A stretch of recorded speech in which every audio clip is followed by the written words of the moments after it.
నమస్తే, welcome to political debate. ఇవాళ డిబేట్లో నిన్న జరిగిన జనసేన పార్టీ ఆవిర్భావ సభ గురించి మనతో చర్చించడానికి కృష్ణసారం గారు మనతో ఉన్నారు. ఆయన అడిగి సభ గురించి కొన్ని విషయాలు తెలుసుకుందాం. నమస్తే సార్. సార్, అయితే ఓవరాల్గా ఈ జనసేన పార్టీ ఆవిర్భావ సభ నిన్న జరిగింది, చాలా సక్సెస్ఫుల్గా జరిగింది. అంటే ఈ సభ నుంచి ఓవరాల్గా మనం ఎటువంటి మెసేజ్ తీసుకోవచ్చు అంట? ముఖ్యంగా ఇది ఒక పాన్ ఇండియా పొలిటికా కింద చూడాలి. ఎందుకంటే జనసేన ఎంతవరకు అంటే 11 ఏళ్లలో సాగించినటువంటి ప్రయాణం అంతా కూడా ఒక లెక్క, ఇక ముందు సాగించబోయేటటువంటి ప్రస్థానం మరో లెక్క కింద తీసుకోవాలి. ఎందుకంటే ఏం చెప్పినా సరే విజేత అంటే విజయం సాధించిన వాళ్ళు చెప్పే మాటకి ఒక విలువ ఉంటుంది, దానిని పరిగణనలోకి తీసుకుంటుంది సమాజం కూడా.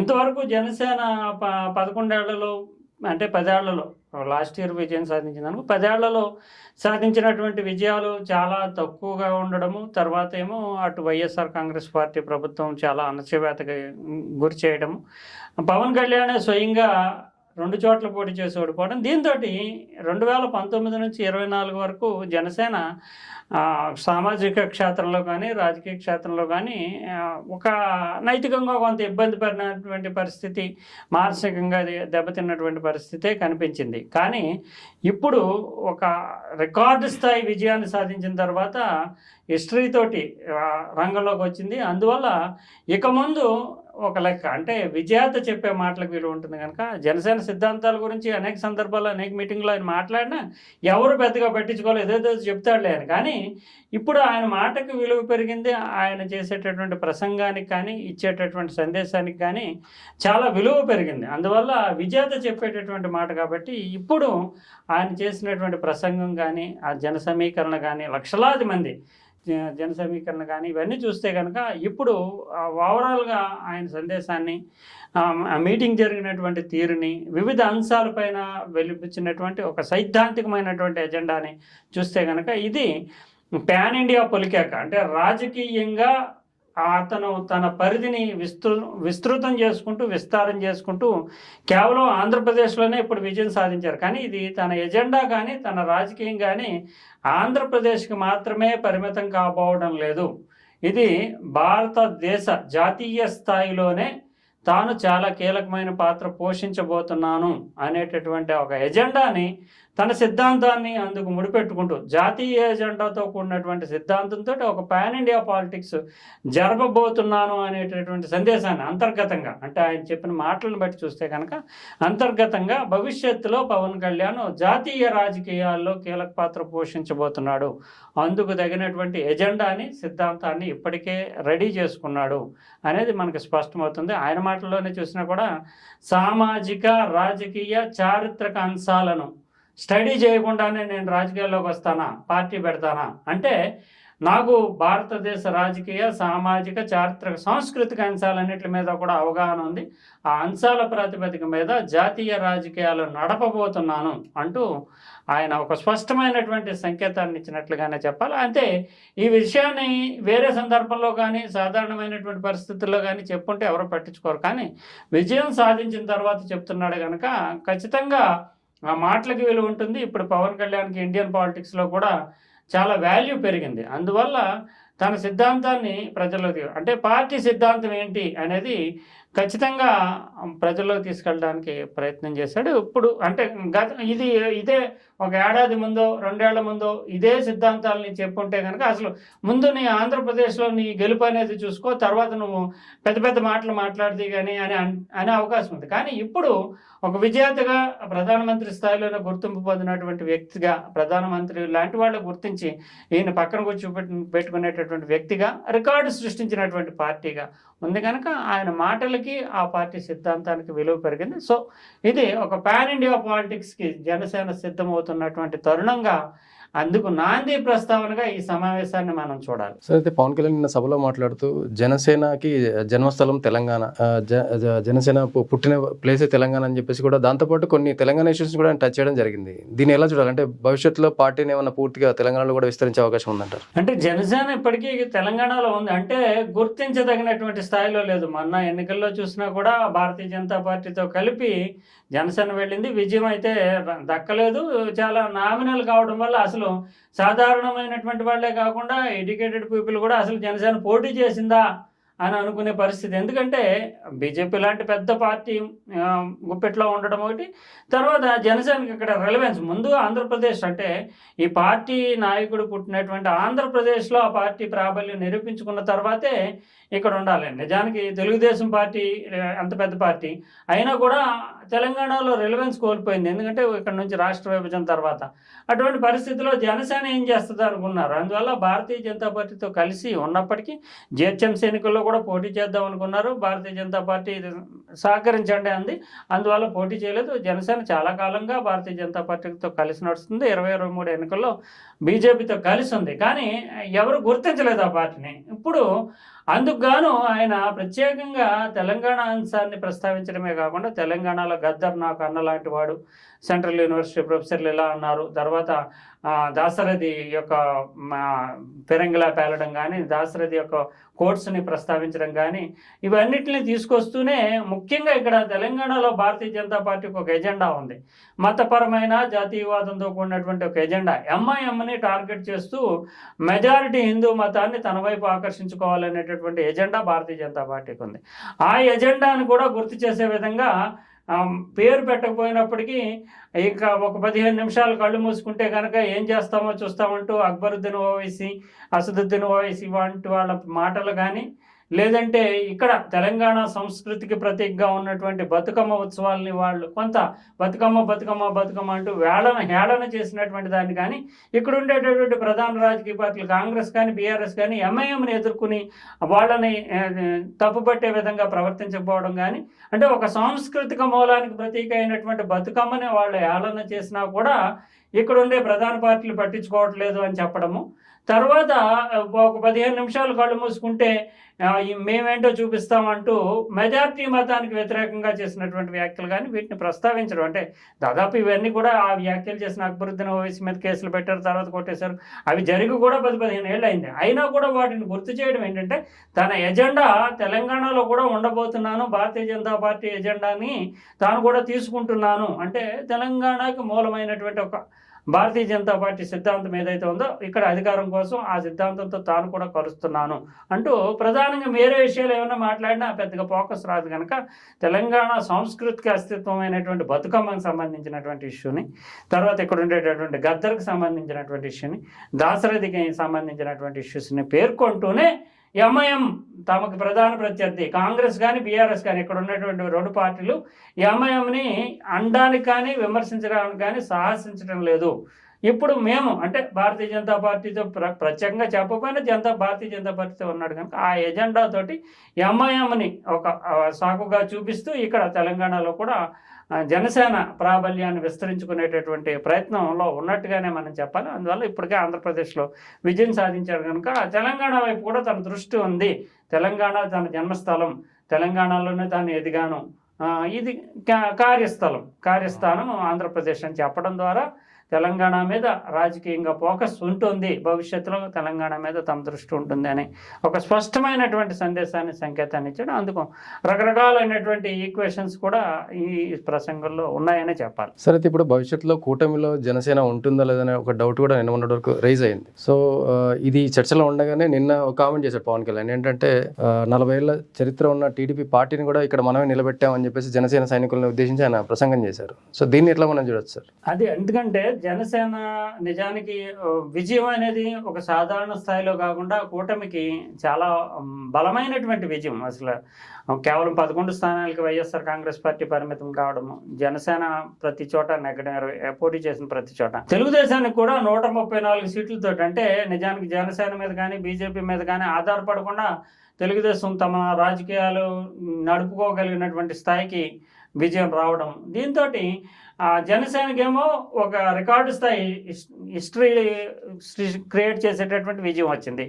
తెలుగుదేశంలోనేమో గత 5 ఏళ్ళు కానీ పదవుల కోసం కావచ్చు, ఇతరత్ర కావచ్చు, అనేక అంశాలతో వచ్చింది. ఈ 2 పార్టీలకు సంబంధించినటువంటి క్షేత్రస్థాయి నాయకుల్లో పదవుల పోటీ ఉంది. తర్వాత తాము బలపడాలని ఏ పార్టీ అయినా కోరుకుంటుంది. తర్వాత వైఎస్ఆర్ కాంగ్రెస్ పార్టీకి చెందినటువంటి కొంతమంది జనసేనలోకి వస్తున్నారు. తెలుగుదేశంలోకి వస్తే తమకు ప్రాధాన్యం లభించదని. ఈ నేపథ్యంలో తెలుగుదేశానికి అంటే వైఎస్ఆర్ కాంగ్రెస్ పార్టీ చాలా బలహీనపడింది కనుక తెలుగుదేశం పార్టీకి ప్రత్యామ్నాయ రాజకీయ శక్తిగా జనసేన నిర్మాణం జరగడానికి అవకాశాలు ఉన్నాయి.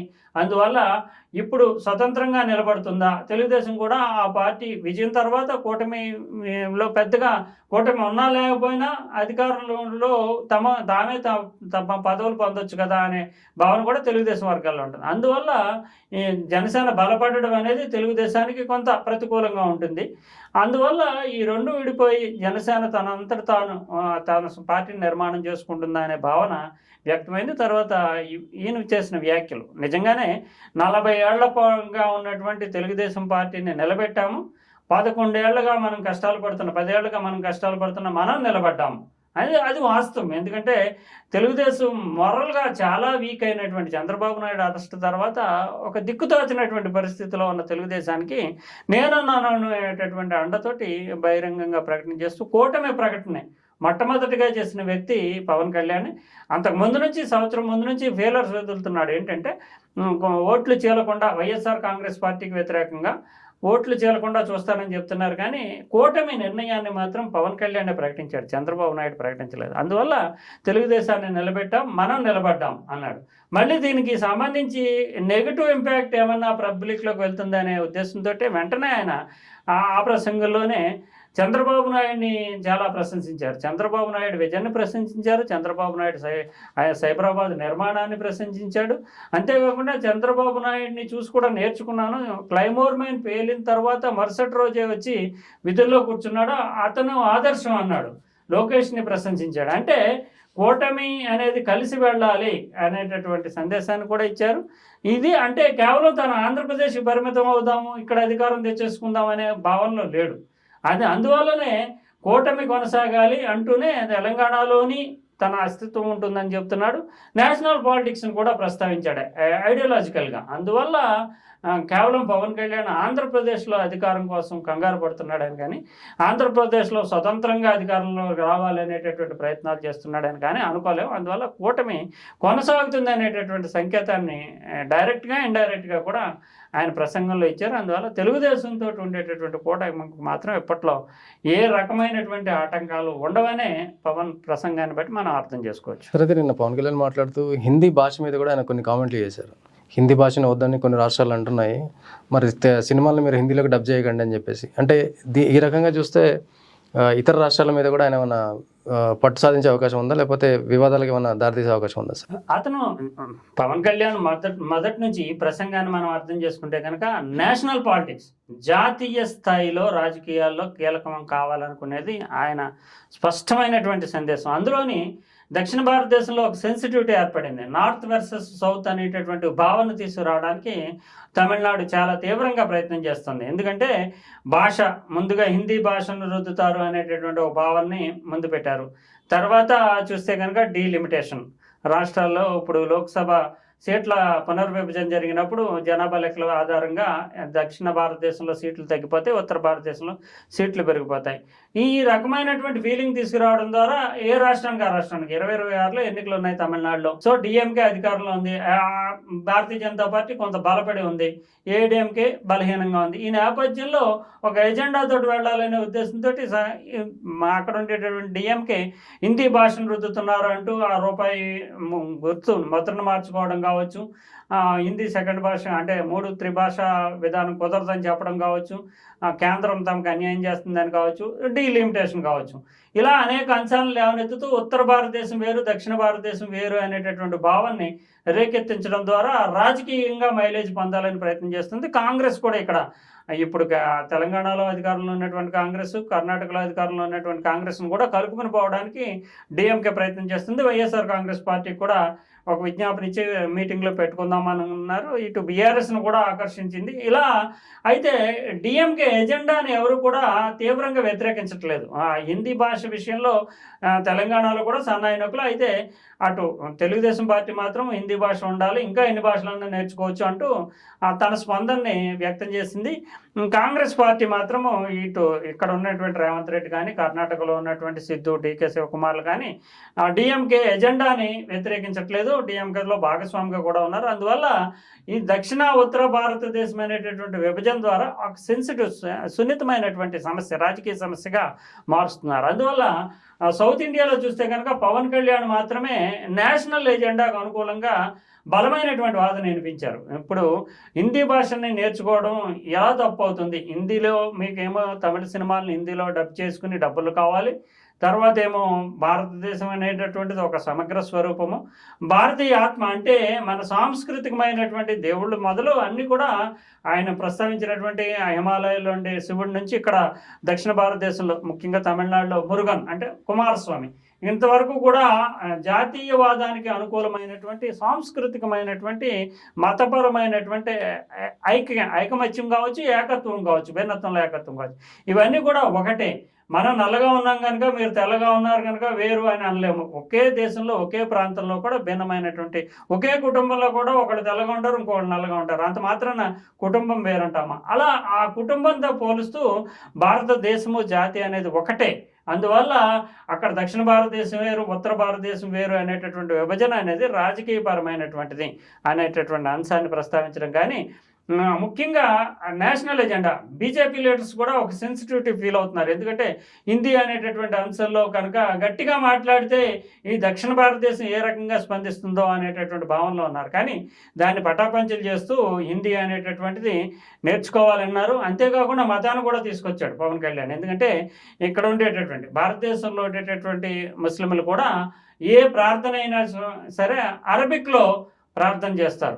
వాళ్ళు యొక్క మంత్రాలు గట్రా ఎవరికి అర్థం కావో అరబిక్లోనే అలాని ప్రార్థిస్తూ ఉంటారు. అందువల్ల అరబిక్ భాషను తీసుకుంటూ భారతదేశం కావచ్చు, ప్రపంచంలో ఉండేటటువంటి ముస్లింలంతా కూడా అరబిక్ మంత్రాలను తీసుకుంటూ ప్రార్థన చేస్తారు.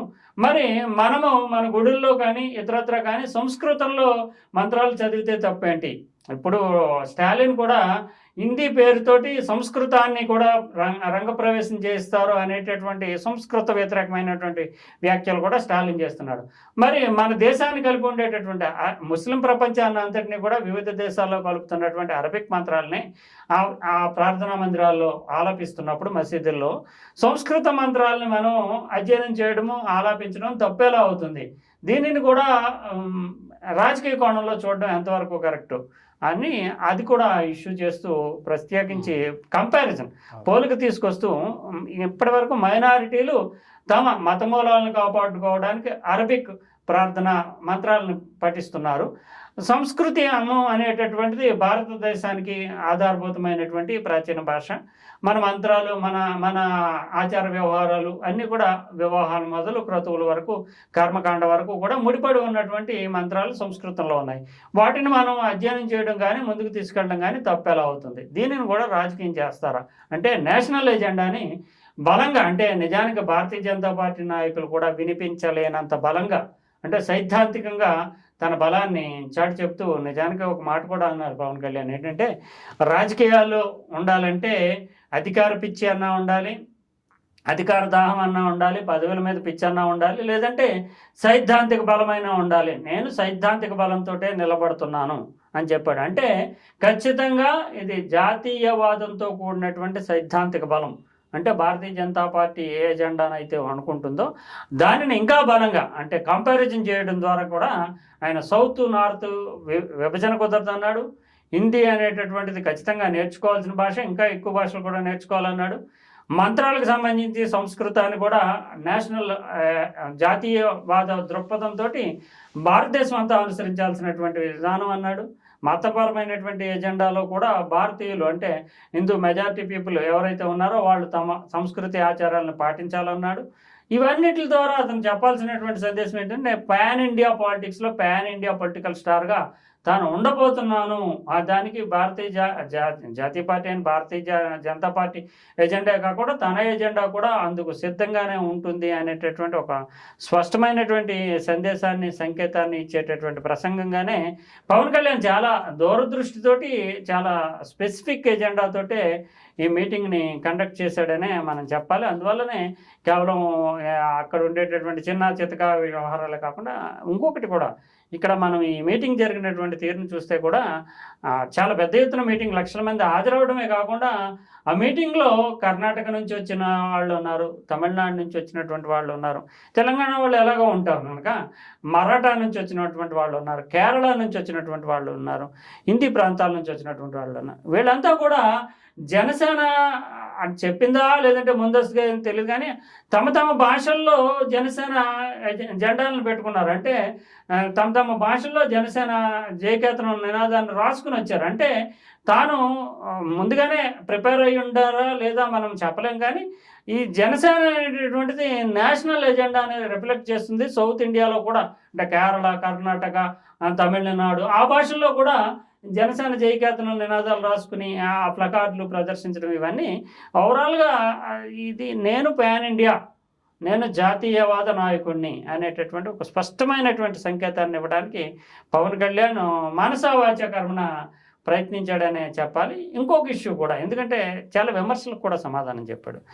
తన లెఫ్టిస్ట్ అంటే వచ్చినటువంటి వార్తలు, హిందీ వార్తలు కావచ్చు, తెలుగులో కావచ్చు, సాక్షి లాంటి మీడియా కావచ్చు, ఇతను ఏంటి అనేటటువంటిది లెఫ్టిస్ట్ ఫస్ట్, తర్వాత సెంట్రల్లో ఉన్నాడు, తర్వాత రైట్కి వచ్చాడు అనేటటువంటి వాదన ఉంది. దాన్ని ఇతను అక్కడ స్పష్టంగా విమర్శల్లోనే సమాధానం చెప్పాడు. ఏంటంటే తాను ఒక డాక్టర్గా ప్రాక్టీస్ చేసినటువంటి చే గువేరా ఒక విప్లవకారుడిగా ఎలా మారాడు, అతని సిద్ధాంతం పట్ల ఆకర్షితున్నాయి.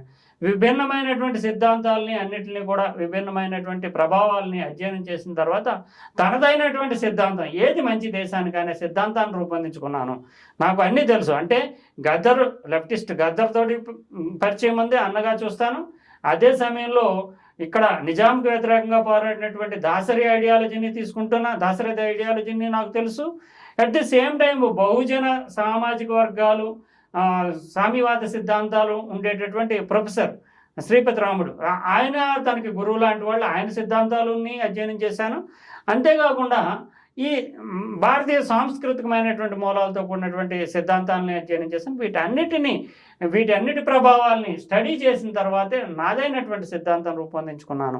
ఇది భారతదేశానికి ఉపయోగపడేటటువంటి సిద్ధాంతం. మన మూలాలు, సాంస్కృతిక వారసత్వము, మన సిద్ధాంతాలు, మన ఆచార సంప్రదాయాలు, వీటన్నిటితోటి మిళితం చేసుకున్నటువంటి తనదైనటువంటి సిద్ధాంతాన్ని రూపొందించుకున్నాను. జనసేన సిద్ధాంతం అది అంటూ ఒక స్పష్టమైనటువంటి ఎజెండాతోటే ఈ మీటింగ్ని పెట్టారు. అందువల్ల ఏదో సాధారణంగా జనసేన వార్షిక సమావేశంగా దీన్ని చూడలేము.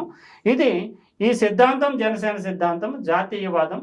ఆంధ్రప్రదేశ్, తెలంగాణ నుంచి కనీసం ఒక 100 మందిని జాతీయవాదంతో కూడిన జాతిని ప్రభావితం చేసేటటువంటి నాయకుల్ని అందించాలనేది తన లక్ష్యం అని కూడా ఒక నిర్దిష్టమైనటువంటి లక్ష్యాన్ని ప్రకటించాడు.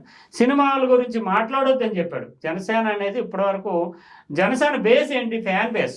అంటే అభిమానుల మీద ఆధారపడి నడిచినటువంటి పార్టీ ఎంతవరకు. ఓటింగ్ కానీ పార్టీ నిర్మాణం కానీ ఏం పెద్దగా లేదు. ఓటింగ్ అంటే ఓట్లు వేసేవారు, ఆ సామాజిక పరమైనటువంటి ఓట్లు ఇతరత్ర. కానీ ఇక ముందు జనసేన ఇప్పటి వరకు నడిచినటువంటి ప్రయాణం ఒక లెక్క, ఇంకొక ముందు. ఎందుకంటే సినిమా బేస్ మీద, ఫ్యాన్ బేస్ మీద కాదు పార్టీ. ఇప్పుడు పార్టీ రాజకీయాల ఆధారంగా, మన సిద్ధాంతం ఆధారంగా నడవనున్నటువంటి పార్టీ, జాతీయవాద సిద్ధాంతంతో వెళ్ళబోతున్నటువంటి పార్టీ అని స్పష్టమైనటువంటి సందేశం ఇచ్చేందుకు ఈ వేదికను వాడుకున్నారు. మామూలు సాధారణమైనటువంటి సమావేశం అయితే కనుక ఆయన చెప్పే 4 పంచ్ డైలాగులు, వచ్చిన అభిమానులు విజిల్స్, వీటితోటే ఎసరి పెడతారు. అందువల్ల సినిమాల గురించి మాట్లాడొద్దు, నేను సినిమా గురించి కలగలేదు. ఇది మన పార్టీ, ఇంకా పార్టీ సిద్ధాంతం ఏంటి అనేది ప్రజల్లో పంపడానికి ఒక సీరియస్ ప్రయత్నం చేశాడు. మామూలు సందర్భాల్లో అయితే దాన్ని పెద్దగా పట్టించుకోరు, కానీ ఒక విజేతగా, ఒక శంఖారావం పూరించే విధంగా, నిజానికి ఒక రాజకీయ మీటింగ్ కంటే కూడా ఇది ఒక పొలిటికల్ పొలికేక, రాజకీయపరమైనటువంటి సైద్ధాంతికంగా ఇచ్చినటువంటి ఒక సైరన్ అని చెప్పాలి. ఇది జాతీయవాద రాజకీయాల్లో పవన్ భవిష్యత్తులో పోషించనున్నటువంటి పాత్రకి ఒక సంకేతంగా, నాందిగా మనం ఈ మీటింగ్ని చూడాలి. సార్, అయితే చివరిగా నిన్న నాగబాబు, అంటే ఎప్పుడు ఏదో ఒక వివాదానికి దారితీసే కామెంట్ చేస్తుంటాడు నాగబాబు గారు. నిన్న కూడా ఆయన కామెంట్ చేశాడు, ఇంకో 20 సంవత్సరాల పాటు వైసీపీ విశ్రాంతి తీసుకోవచ్చు, రెస్ట్ మోడ్లో ఉండిపోవచ్చు, 20 సంవత్సరాల పాటు ఇంకా కూటమి కానీ, లేదా అంటే ఆయన ఉద్దేశం మనకు తెలియదు. అంటే కూటమి నుంచి బయటకు జనసేన బయటకు వచ్చేసి పవన్ కళ్యాణ్ మాత్రమే ముఖ్యమంత్రిగా ఉంటాడు. అంటే ఈ కామెంట్ని ఎలా చూడాలి సార్? అంటే ఎవరికైనా సరే రాజకీయాల్లోకి వచ్చిన తర్వాత ముఖ్యమంత్రి కావాలని ఉంటుంది. అది నాగబాబు ఒక సీరియస్ ప్లేయర్ కాదు. పాలిటిక్స్లో నాగబాబు ఉండేటటువంటి ఏంటంటే నాగబాబు ఎప్పుడు కూడా ఆ తమ్ముడిని కాపాడుకునేటటువంటి రక్షక పాత్ర. ఏంటంటే తమ్ముడి మీద సోషల్ మీడియాలో ఏదైనా విమర్శ వచ్చినా తీవ్రంగా విమర్శ అంటే పవన్ కళ్యాణ్ అన్ని సందర్భాల్లోని స్పందించలేడు. ఎవరో కొంచెం ఒక జూనియర్ ఆర్టిస్టు లేదంటే ఒక స్థాయి కలిగినటువంటి నటుడు ఎవరో విమర్శ చేస్తే కనుక పవన్ కళ్యాణ్కి కొంత సున్నితత్వం ఉంటుంది కనుక అందులోని స్టేచర్ కూడా చూసుకుంటారు రాజకీయాల్లో. అందువల్ల పవన్ మీద ఏకవాలినా సరే వెంటనే స్పందించి దాని మీద కౌంటర్ ఇవ్వడం అనేది నాగబాబు యొక్క ఓ బాధ్యతగా తీసుకుంటాడు. అంటే తమ్ముడిని మన స్కూల్లో చిన్నపిల్లలు వెళ్తున్నప్పుడు పాఠశాలకి తమ్ముడిని అన్నకి చెయ్యిచ్చి పంపుతూ ఉంటారు.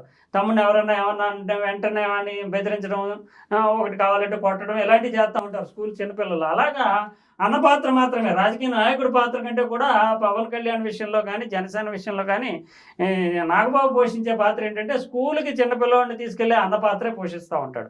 అందువల్ల ఎక్కడ ఎవరో ఏమన్నా సరే దాన్ని ఎందుకన్నారు ఏమన్నారు నన్ను స్పందించవచ్చా లేదా జనసేన చూసుకుంటుందిలే అని అనుకోడు. తన అన్నగా రంగప్రవేశం చేసేసి దానికి కౌంటర్ ఇస్తూ ఉంటాడు. ఇక్కడ కూడా ఇటీవల పిఠాపురం నియోజకవర్గంలో కొన్ని విమర్శలు వచ్చినాయి. ఏంటంటే వర్మ అక్కడ తెలుగుదేశం టికెట్ ఆశించినటువంటి వ్యక్తి ప్రచారంలో పవన్ కళ్యాణ్కి మద్దతుగా చాలా ప్రచారం చేశాడు. ఆయన 4-5 ఊళ్ళో గట్టి పట్టు ఉంది. ఆయన నెగ్గించాడు అనేటటువంటి భావనని ఆయన అనుచరులు ప్రచారం చేసుకుంటూ వచ్చారు. ఎమ్మెల్సీ వస్తుంది అనుకున్నారు, వర్మకి రాలేదు. సో కొంత అసంతృప్తి ఆ వర్గంలో అంటే వర్మకి చెందినటువంటి అనుచర వర్గంలో ఉంది. దీని అన్నిటి వల్ల పవన్ కళ్యాణ్ ఎక్కించిన వాడికే పదవి రాలేదు, పవన్ కళ్యాణ్ అడ్డుపడ్డాడని కానీ లేదంటే తెలుగుదేశం మద్దతు లేకపోతే నెగ్గుతారని కానీ ఇలాగ కొన్ని రకరకాలు వస్తే దానికి కౌంటర్ ఇవ్వాలి కనుక వెంటనే ఆయన ఇక్కడ ఈ పిఠాపురం వేదికగానే స్పందిస్తూ నెగ్గడానికి 2 కారణాలు, పవన్ కళ్యాణ్ ఇక్కడికి రావడం, జనసేన పనిచేయడం అంటూ స్పష్టమైన ఎజెండాతో చెప్పారు. అది పవన్కు ఉండేటటువంటి ఇమేజ్ని బిల్డప్ చేయడము, పవన్కు ఉండేటటువంటి దాన్ని అంటే కరిస్మాని పెంచడము, జనసేన అనేటటువంటి దాని కృషి వల్లే నెగ్గాడని చెప్పడం, ఇదంతా కూడా ఒక సీరియస్ ప్లేయర్గా కాదు. ఆయన తన తమ్ముడు మీద ఏకవాలన సహించలేడు కనుక అదొకటి. తర్వాత కూటమిలో పొత్తుల్ని కానీ కూటమికి సంబంధించినటువంటి నిర్ణయాలను కానీ అంతేందుకు జనసేనకు సంబంధించినటువంటి నిర్ణయాలను కానీ నాగబాబు ఏమి ప్రభావితం చేసే స్థాయిలో ఉండడం, పవన్ కళ్యాణ్ చెప్పిన మాటల్ని పాటించడము, పవన్ తన నాయకుడనే చెప్తా ఉంటాడు. అందువల్ల పవన్కి సిద్ధాంత బలం విషయంలో పవన్కు ఉన్నంత క్లారిటీ, ఒక స్పష్టమైనటువంటి ఎజెండా నాగబాబుకి ఏం లేదు. అందువల్ల నాగబాబుని అంత సీరియస్ పొలిటీషియన్గా కానీ లేదా జనసేన నిర్ణయాల్ని ప్రభావితం చేసే స్థాయి సైద్ధాంతిక బలం ఉన్నటువంటి వ్యక్తిగా కానీ మనం చూడలేము నాగబాబుని.